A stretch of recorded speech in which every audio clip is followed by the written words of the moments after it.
Bonjour, mon nom est John Cumley et je suis heureux de vous accueillir dans ce live du Forum Sienne 2024. Avec cette nouvelle édition, nous avons la chance de pouvoir bénéficier de notre nouveau studio 113. Donc c'est des nouveaux locaux avec un nouvel agencement. Donc on est très heureux de vous accueillir ici. Également une nouveauté cette année, vous êtes connecté à une chaîne, à la chaîne live du Forum Sienne, et ça aussi c'est une performance cette année, puisque nous avons enfin notre chaîne de diffusion.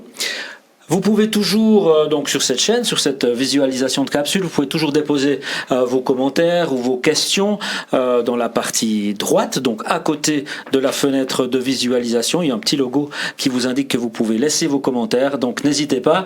Et puis si nous avons le temps, en fin de présentation, nous reprendrons ces différentes questions.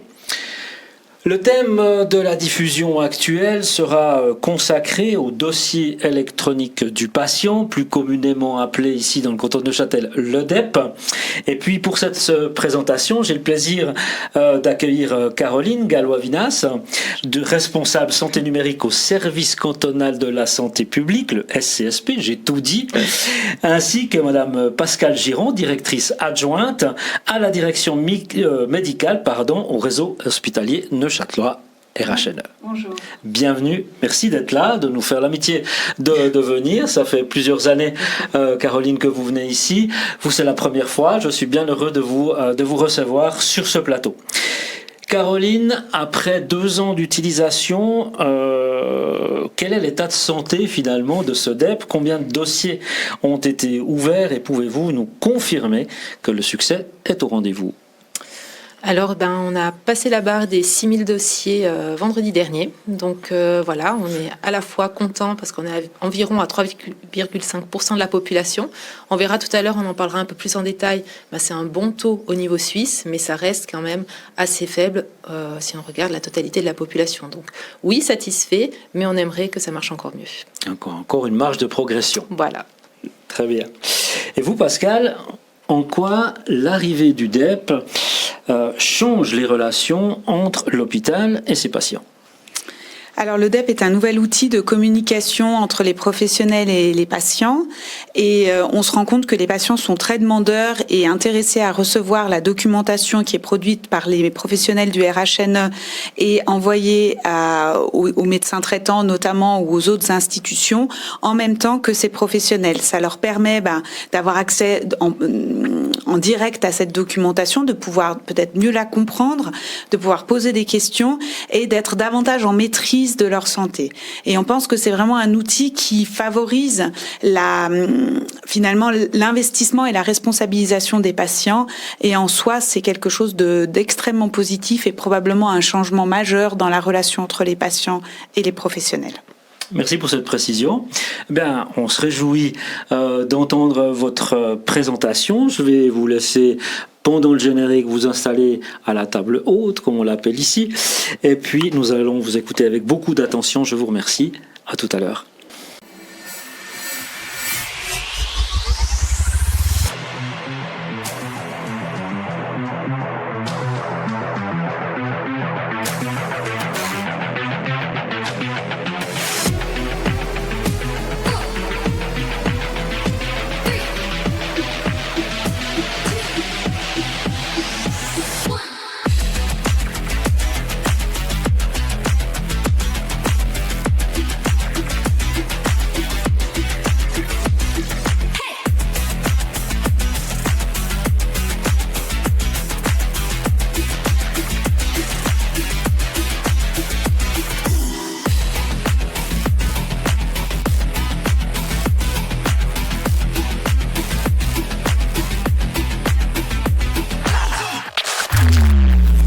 Alors, j'ai le plaisir de vous présenter, de démarrer cette présentation sur le bilan et perspectives du dossier électronique du patient. Donc, un petit point sur l'agenda de cette présentation. Donc, un point plus général sur la numérisation du système de santé au niveau fédéral et au niveau cantonal. Un petit descriptif de l'état aujourd'hui d'organisation du DEP, quelques chiffres, et puis on va s'attarder sur les réussites et les écueils, les difficultés que rencontre aujourd'hui cet outil, avant de vous présenter un peu les perspectives. Donc, tout d'abord, un état des lieux. Il nous semblait intéressant de replacer cet outil dans un contexte plus global. Il y a environ aujourd'hui 350 000 applications de santé disponibles et vraiment un nombre extrêmement important de sites et surtout une croissance importante de ces applications de santé. Je crois qu'on a tous autour de nous ou sur nous des outils connectés, on compte nos pas, on a un certain nombre d'applications qui nous aident à suivre ou à se renseigner sur notre santé. Mais ce qu'on se rend compte, c'est qu'aujourd'hui, toutes ces applications ou toutes ces solutions, elles sont pas forcément contrôlées, elles sont pas forcément, il n'y a pas forcément de garantie ni de sécurité, notamment de protection des données, ni de réglementation qui encadre ces différents outils. Et l'avantage qu'on a avec le DEP, c'est que c'est un outil numérique qui est encadré par une loi fédérale et qui offre un certain nombre de garanties et de sécurité qu'on va vous présenter aujourd'hui, avec effectivement le revers de la médaille peut-être de cet encadrement. Voilà, je laisse la parole à Caroline pour vous présenter la stratégie santé 2030. Donc effectivement, quelle est la volonté au niveau national en termes de numérisation de la santé? Donc on a cette stratégie qui existe depuis un certain nombre d'années, mais je me permets de vous la rappeler, donc avec une vision qui dit que finalement, indépendamment de l'état de santé du patient ou de la population et de son statut socio-économique, les personnes en Suisse doivent vivre dans un environnement qui est favorable à la santé. Ce qui est important dans cette stratégie 2030 qui est déclinée en 4 défis, 8 objectifs et 16 principaux axes, c'est que dans les 4 défis, le premier est la transformation technologique et numérique. Donc on voit vraiment l'intérêt de la numérisation au niveau national. Et au niveau cantonal, finalement, quelle est la situation?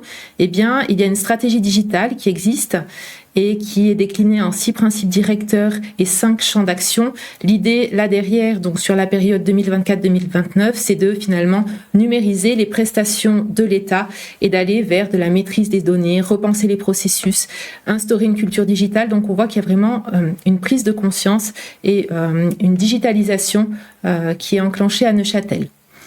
Et si on regarde un petit peu plus au niveau de la santé, donc on a la stratégie en santé numérique de l'État de Neuchâtel qui va sortir l'année prochaine accolée à la politique sanitaire. Et dans cette stratégie, on a une vision où on place le patient et le citoyen au centre. L'idée étant de dire qu'avec ces outils numériques, on espère favoriser finalement l'augmentation de la capacité des citoyens à agir en faveur de leur santé. C'est ce qu'on appelle le fameux empowerment. À Neuchâtel, comme on est une terre d'innovation, on va essayer de mettre en place des partenariats universitaires et industriels pour développer un écosystème propice à l'innovation en santé numérique. Innovation, oui, mais on ne veut pas partir dans quelque chose de déraisonné avec des capteurs de partout. L'idée, c'est vraiment d'avoir une utilisation raisonnée du numérique qui réponde à un besoin à la fois des citoyens et des professionnels de santé, pour apporter une solution à des problématiques de santé publique. Et on restera très attentif à la fracture numérique parce qu'on veut vraiment que ce numérique soit envisagé comme un moyen d'inclusion plutôt que de créer des disparités. Et bien sûr, la sécurité est au cœur de nos préoccupations. Donc sans aller trop dans le détail, juste vous dire que cette stratégie, elle a 6 axes, 19 objectifs. Donc on a parlé de l'empowerment, on va mettre en place des programmes de formation pour faire monter en compétence la population et les professionnels de santé dans cette numérisation, et puis tout en gardant un œil sur la sécurité et en essayant d'être innovant. Et maintenant, on va vous parler un petit peu plus précisément du dossier électronique du patient. Pour nous, c'était important de poser ce contexte. Et maintenant, rentrons dans le vif du sujet. Alors, mon dossier santé, qu'est-ce que c'est?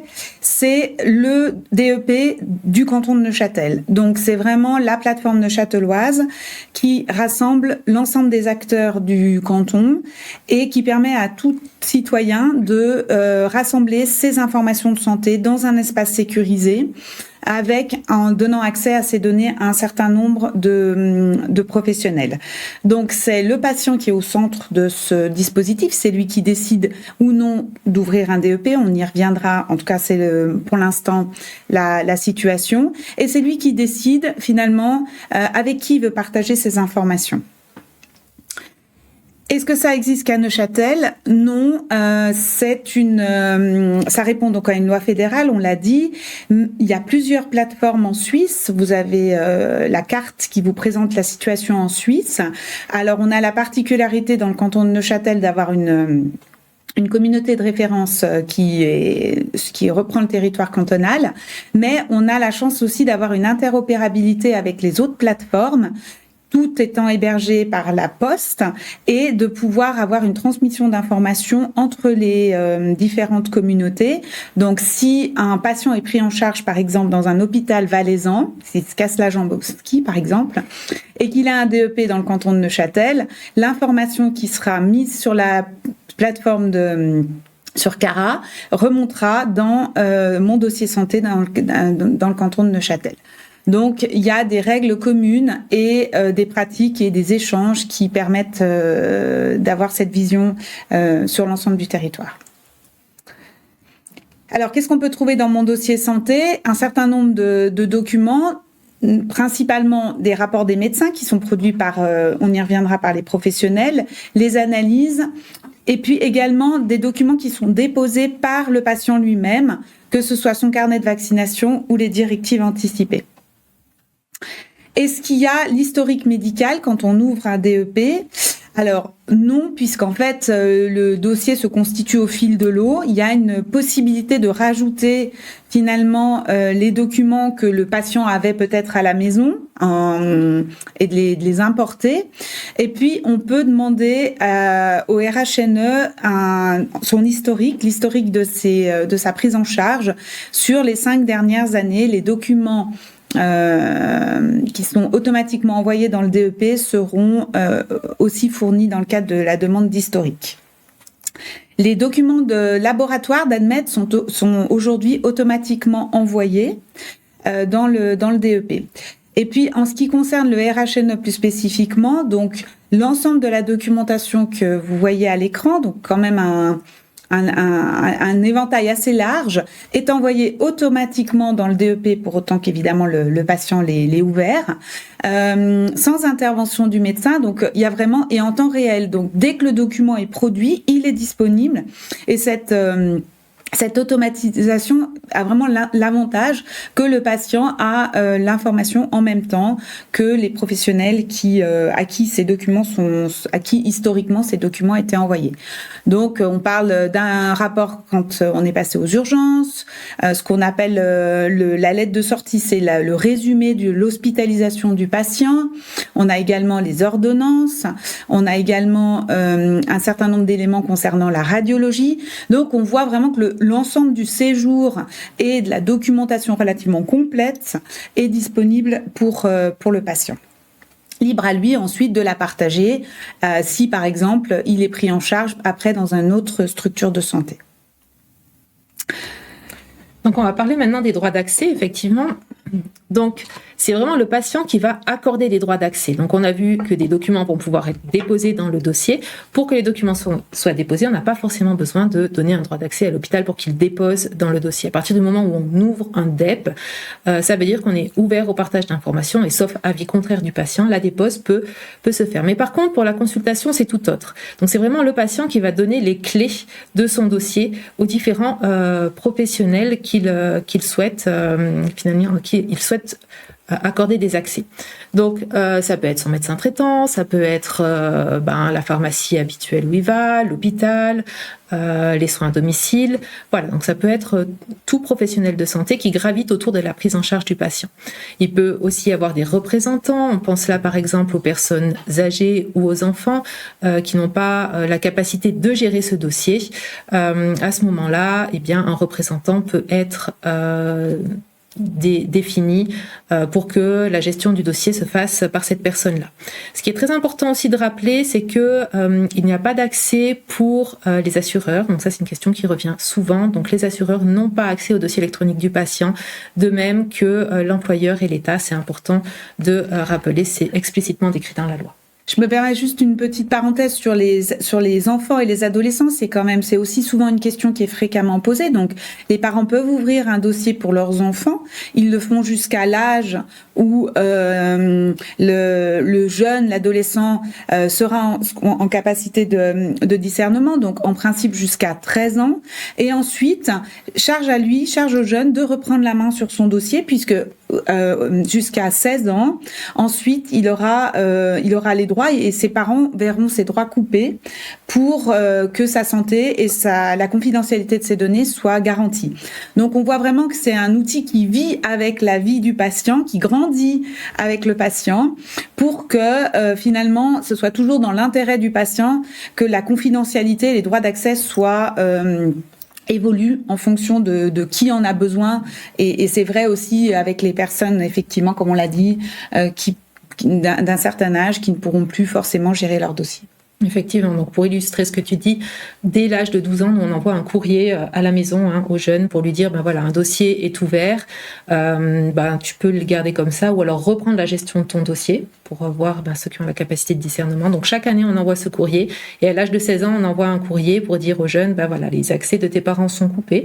Tu peux leur donner une procuration si toi tu n'as pas forcément envie de gérer ou alors tu peux reprendre la main de ton dossier. Donc voilà, c'est vraiment des démarches qui arrivent chaque année et qui permettent aux jeunes de s'impliquer dans leur santé. Et puis, on a souvent la question de savoir est-ce que tous les professionnels de la santé voient la même chose ? Est-ce que le médecin traitant voit la même chose finalement que le physio, que le pharmacien, etc. Donc là, la gestion des droits d'accès, elle se fait aussi par le patient. Donc il y a ce qu'on appelle 3 niveaux de confidentialité. Donc le niveau normal, à partir du moment où on donne accès à un professionnel de santé, c'est ce qu'il va voir. Ensuite, un niveau restreint pour finalement peut-être juste le médecin traitant ou des spécialistes.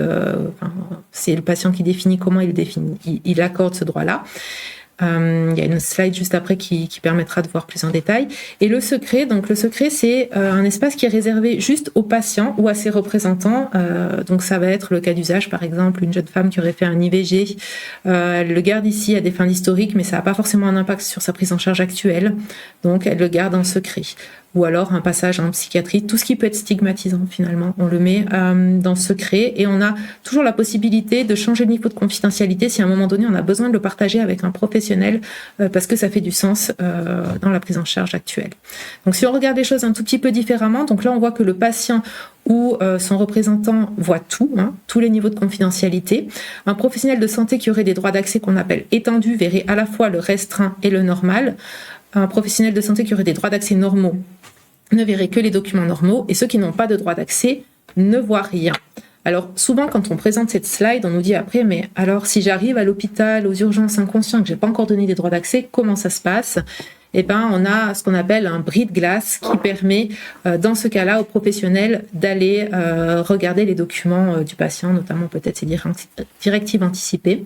Mais cet accès en urgence est très réglementé. Il faut indiquer pourquoi on a brisé la glace, entre guillemets. Et puis, le patient reçoit un SMS et aussi un mail pour lui indiquer qu'il y a eu un accès en urgence qui a été fait par telle personne et on sait exactement ce qui a été visualisé à ce moment-là, avec du droit pénal derrière, donc c'est vraiment très, très encadré, j'aime le rappeler.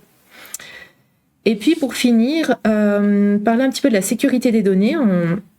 C'est important aussi de rassurer la population par rapport à ça. Donc il faut savoir que pour pouvoir proposer le dossier électronique du patient, vu qu'il y a une loi fédérale derrière, on est soumis à une certification sur un certain nombre de critères, plus de 440, qui ont attrait à la fois à de l'organisation, mais beaucoup à de la sécurité, avec des tests d'intrusion qui sont faits, etc.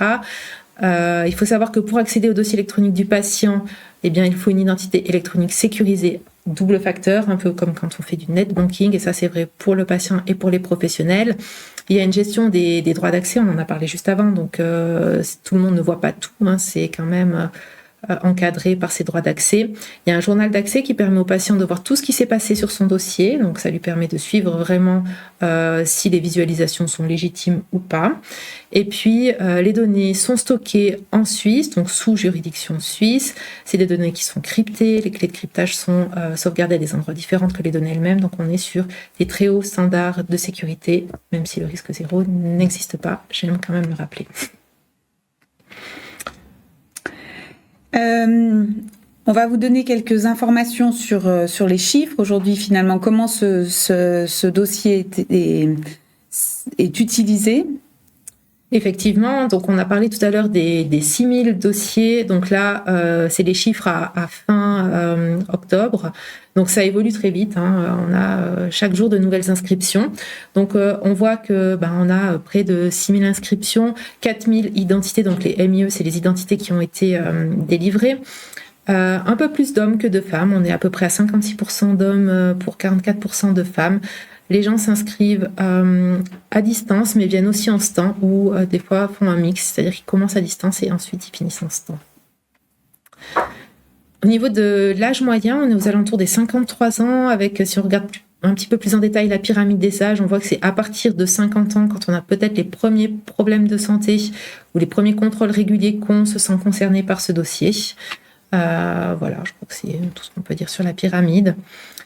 Et puis ce qui est important de voir, c'est que finalement, ce sont des dossiers qui sont actifs, des patients qui utilisent. C'est pas le tout d'avoir des dossiers ouverts, mais c'est important pour nous de voir que finalement, les patients qui ont des dossiers se connectent régulièrement. Donc, on voit qu'il y a eu 24 000 connexions qui ont été réalisées, des documents qui ont été consultés. Donc, les patients sont intéressés de voir leurs documents de santé. Des documents qui ont été déposés par les patients eux-mêmes. Donc, c'est soit des documents qu'ils avaient dans le passé, soit des documents que leur médecin leur donne et qu'ils déposent eux-mêmes. Donc, on voit que les patients sont vraiment acteurs dans ce dossier-là. Ça, c'est important. Et si on regarde du côté des professionnels, donc aujourd'hui, on a 257 institutions affiliées. Donc, une institution, ça peut être un cabinet avec un médecin ou alors ça peut être le RHNE avec énormément de professionnels derrière. Et puis, on voit qu'aujourd'hui, au niveau des médecins, on a plus de 180 médecins avec beaucoup de généralistes et quelques spécialistes. On a les hôpitaux, on a une vingtaine de pharmacies, des EMS. Et puis voilà, on voit que petit à petit, le nombre d'institutions affiliées augmente. Par contre, si on regarde l'utilisation, juste la slide d'après, voilà, on se rend compte que il y a peut-être pas énormément de connexions, moins du côté des professionnels que des patients. Donc on voit que seulement 348 professionnels se sont connectés au moins une fois. Ils ont consulté peu de documents, 422, alors que tout à l'heure on était à 27 000 documents consultés par les patients eux-mêmes. Et puis peu de documents déposés manuellement. À peine 460 documents déposés manuellement par les professionnels. Alors que, on voit en bas dans le schéma que tout ce qui est déposé, ce qu'on appelle automatiquement par le RHNE ou le laboratoire ADMED, là, on a des chiffres qui commencent vraiment à être importants et intéressants. Donc, près de 35 000 documents qui sont déposés par le RHNE, 11 000 par ADMED. Donc là, c'est de la documentation qui est vraiment intéressante, importante pour les patients, mais encore peu consultée par les professionnels. On terminera les chiffres par une petite carte de la Suisse pour vous dire que voilà, effectivement, même si on n'a que 3,5% de la population, là ce sont des chiffres à juillet, donc on a un petit peu augmenté, on est quand même le canton dans lequel ça se développe le plus, même s'il y a une marge de progression encore grande. Donc c'était quand même important de le souligner. Et puis maintenant, on va vous parler un petit peu de ce qui marche moins bien. Donc elle va commencer par les réussites. Donc effectivement, comme on l'a vu et comme j'ai pu le dire en introduction, cette plateforme permet vraiment aux patients de s'impliquer dans la gestion de leur santé. On voit que les documents sont consultés, que les patients sont preneurs. On voit qu'il y a eu plus de 800 demandes d'historique déposées au RHNE en 2024. Et on voit que pour des patients qui ont des prises en charge chroniques complexes, c'est important d'avoir toute cette documentation réunie au même endroit. Et ça permet vraiment d'éviter de perdre des informations ou d'arriver auprès d'un professionnel avec un dossier consolidé. Et ça, c'est vraiment précieux et c'est, je pense, la principale réussite actuellement du DEP. On voit que ça correspond vraiment à des besoins par tranche d'âge, on l'a dit, mais aussi à des patients qui ont des pathologies complexes, multimorbides, avec des prises en charge en réseau, donc avec un certain nombre de prestataires de soins, que ce soit d'ailleurs dans le canton ou hors canton, parfois avec les hôpitaux universitaires, parfois avec différents spécialistes installés dans le canton. Et dans ce sens-là, le DEP a une grande utilité parce qu'il permet vraiment de faire le lien, donc aujourd'hui beaucoup à travers la documentation, mais on espère par la suite avec des échanges vraiment d'informations en direct. On pense que déjà aujourd'hui, vous l'avez vu, les analyses de sang étant disponibles depuis envoyées automatiquement depuis AdMed, que le DEP a déjà permis un certain nombre d'économies sur des analyses de sang, notamment dans les transferts de patients entre différents professionnels de santé qui évitent de refaire des analyses, puisqu'aujourd'hui la protection des données finalement limite l'accès à toute donnée qui a été prescrite par un professionnel dans une autre institution. Donc là, l'avantage, c'est vraiment le patient donne l'autorisation finalement à ce que les données puissent être accessibles typiquement au RHNE. Si le patient a été pris en charge dans un cabinet puis qu'il y a eu besoin qu'il soit transféré au RHNE, donne l'autorisation au RHNE de consulter ces analyses et d'éviter de repiquer le patient.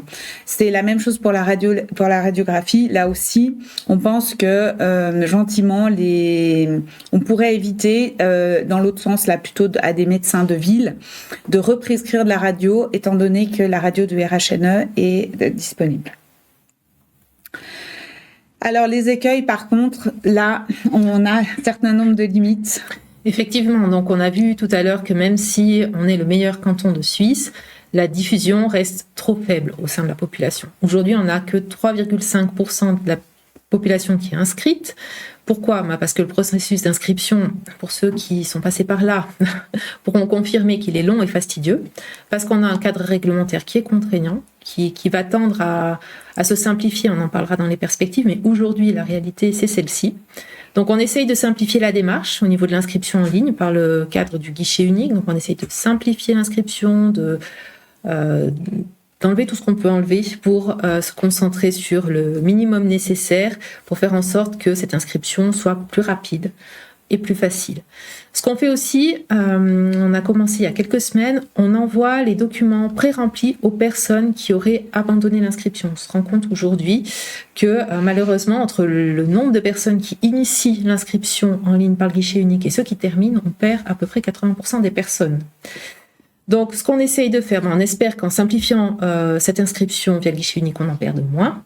Mais là, ce qu'on fait, c'est que pour ceux qu'on a perdus, on leur envoie à la maison le consentement, l'inscription, le formulaire d'inscription pré-rempli pour qu'ils n'aient plus qu'à apposer leur signature dessus et nous renvoyer avec une enveloppe réponse pré-affranchie le courrier à la santé publique. Donc, les premiers retours sont plutôt positifs. Donc, on espère que ça va continuer dans ce sens-là. C'est encourageant.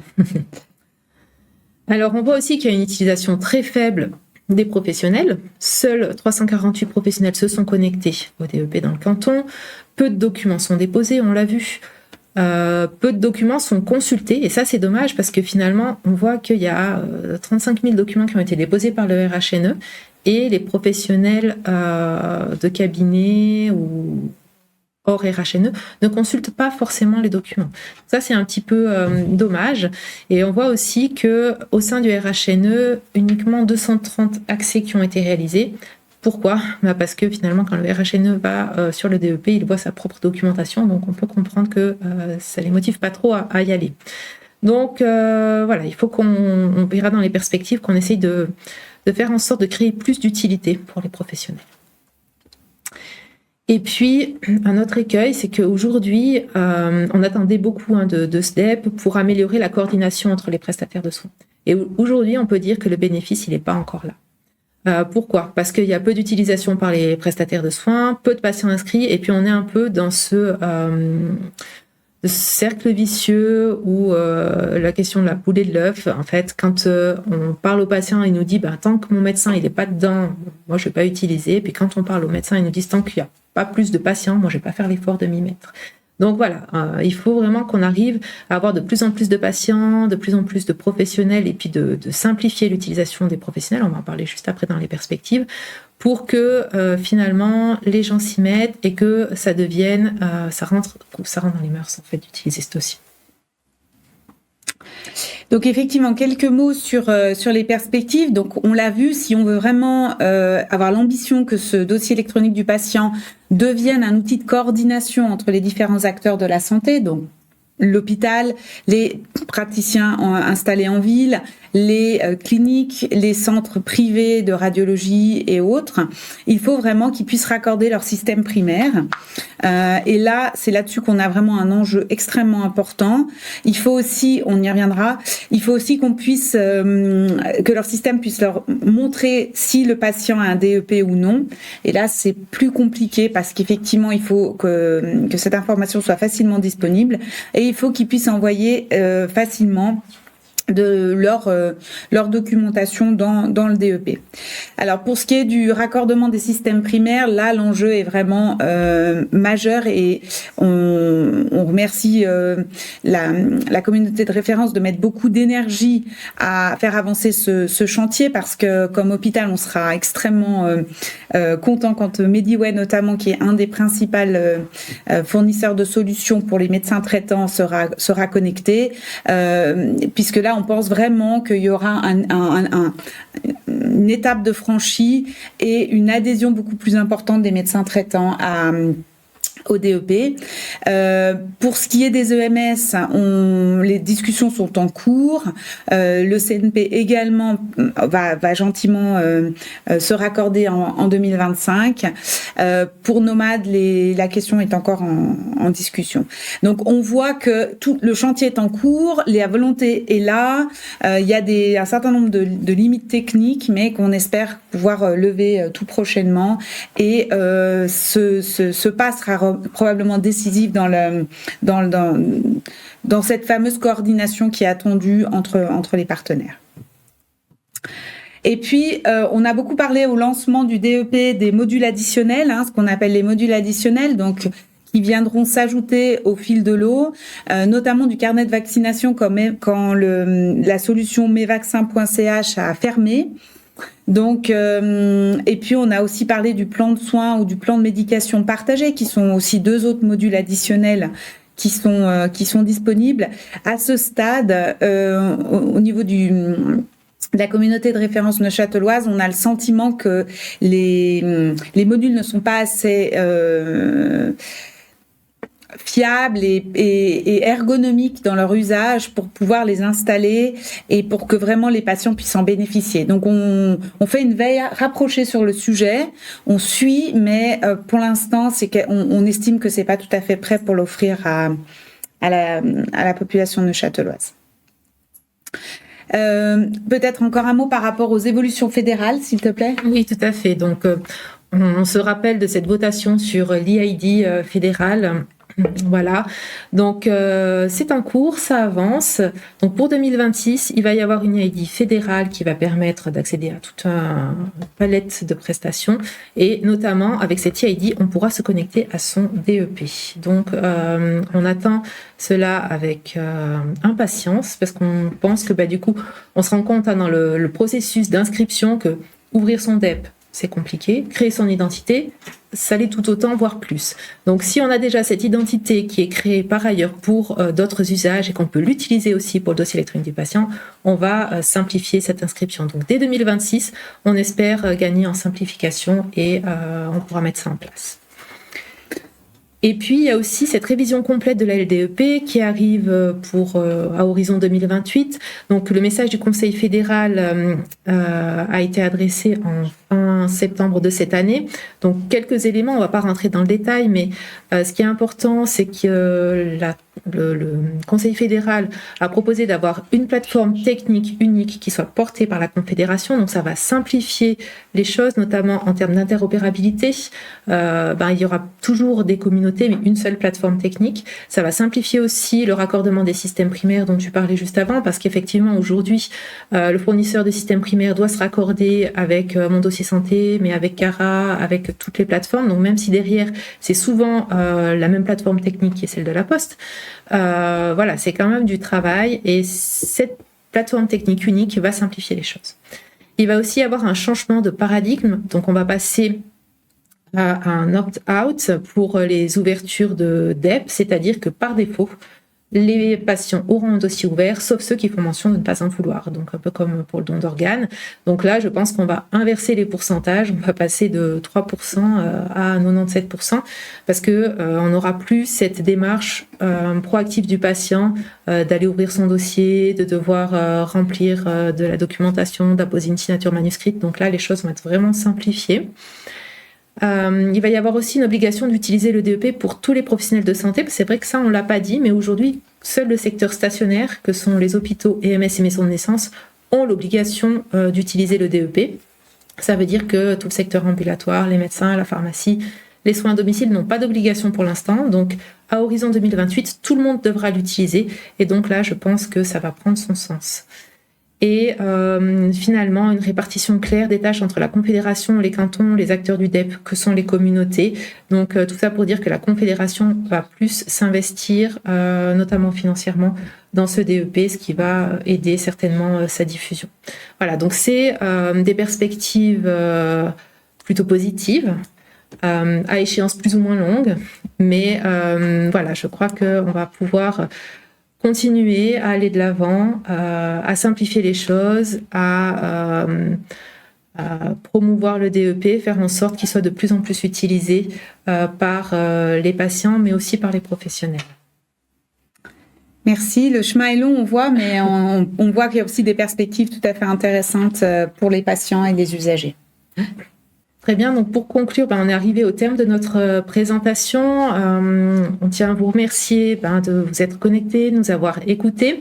On espère vous avoir convaincus pour que vous puissiez ouvrir votre dossier patient si ce n'est pas encore fait. Donc pour ce faire, vous pouvez aller sur notre site Mon Dossier Santé et faire cette inscription en ligne. Donc l'inscription de bout en bout est possible, c'est-à-dire à la fois pour le DEP, mais aussi pour l'identité électronique sécurisée. Vous pourrez suivre pas à pas les étapes sur notre site. Il faut quand même prendre 15 à 20 minutes devant soi, mais c'est possible en ligne.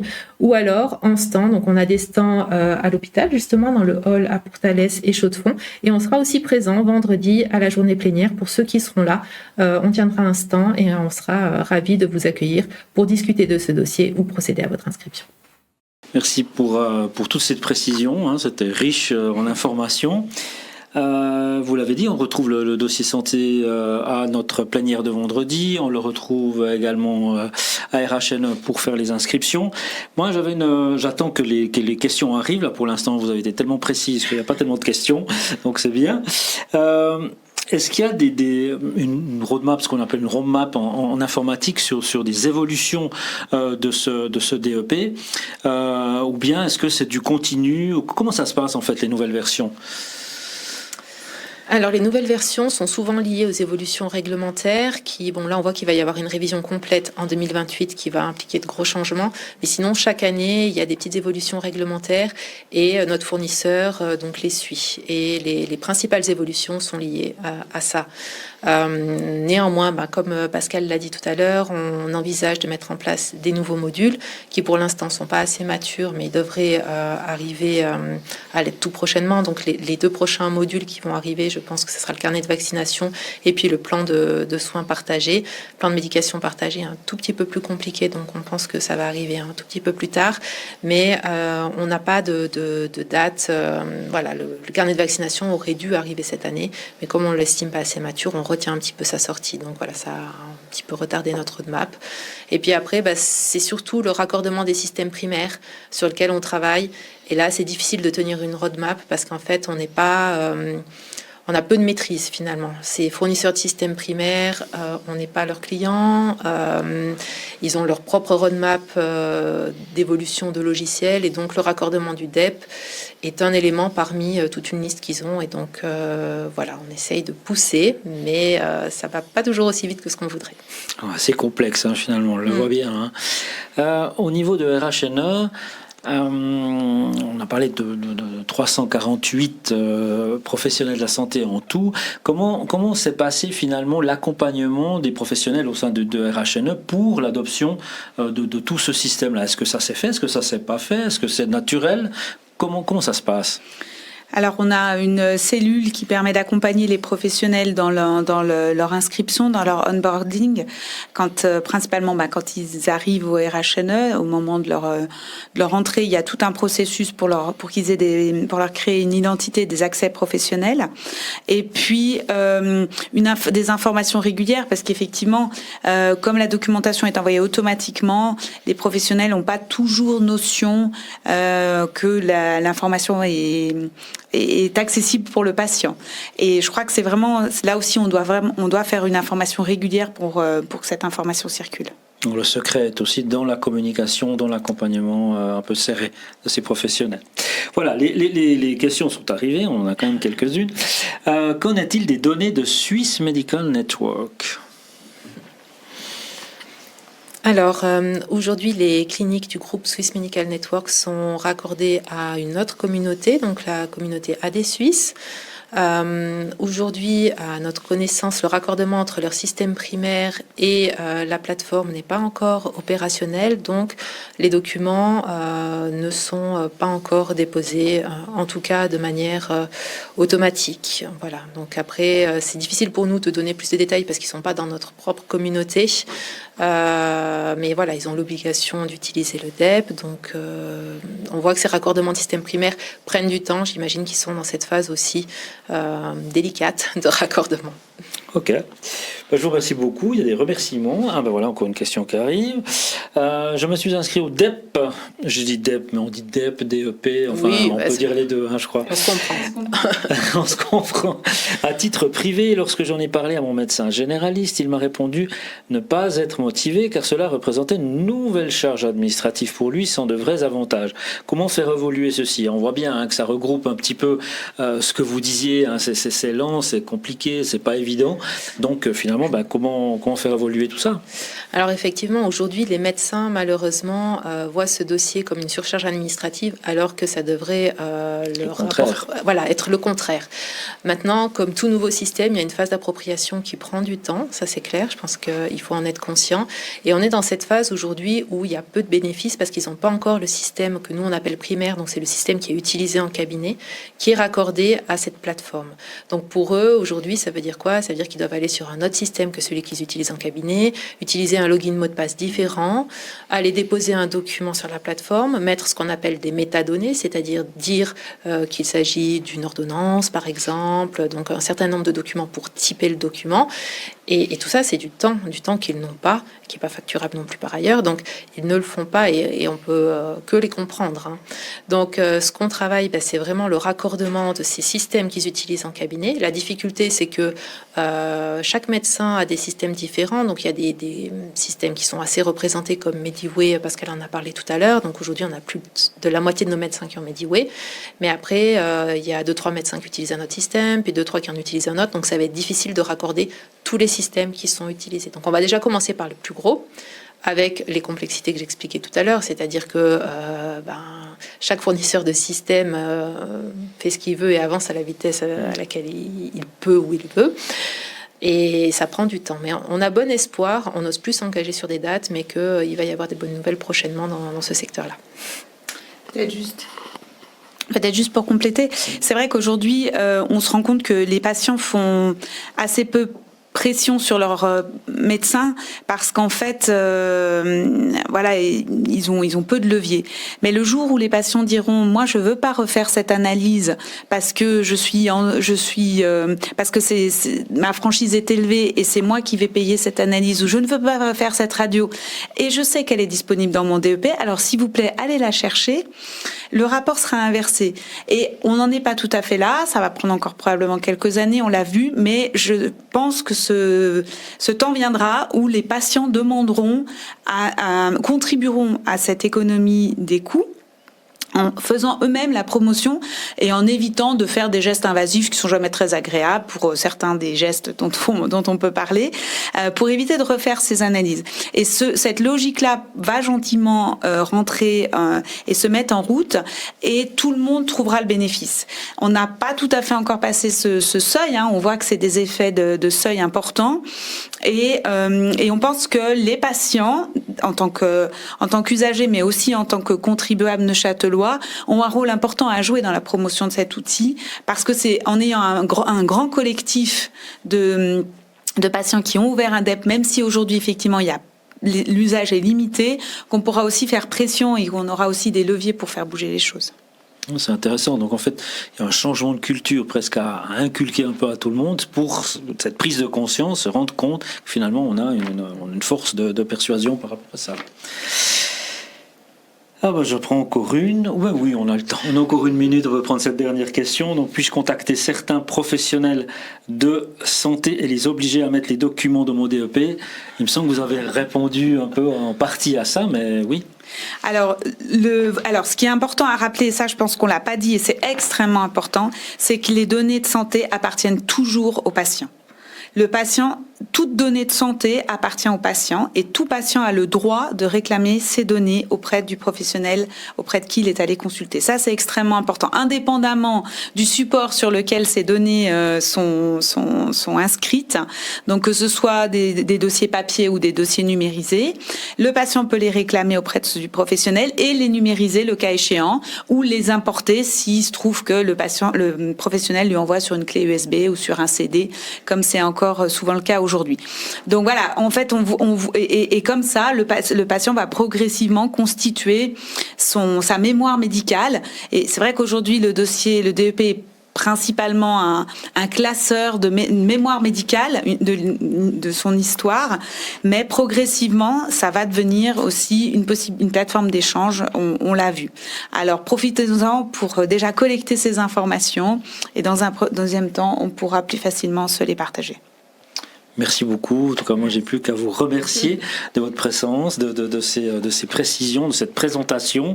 Je remercie également toute l'équipe de la régie du Studio 113, des équipes techniques qui nous permettent d'utiliser ce studio à 100% ainsi que notre chaîne de diffusion. Je vous rappelle que toutes les capsules que nous diffusons en live seront accessibles dès le 20 novembre sur cette même chaîne, ubicas.ne.ch, et que vous pourrez revoir en replay. Et je doute pas que ça sera revu abondamment. Ça se dit ça, abondamment? Je sais pas. En tout cas, merci de votre attention. Je vous retrouve juste après pour le dernier thème de cette journée avec les chatbots IA. Et puis, j'ai plus qu'à vous souhaiter bonne fin de journée et à bientôt. Merci.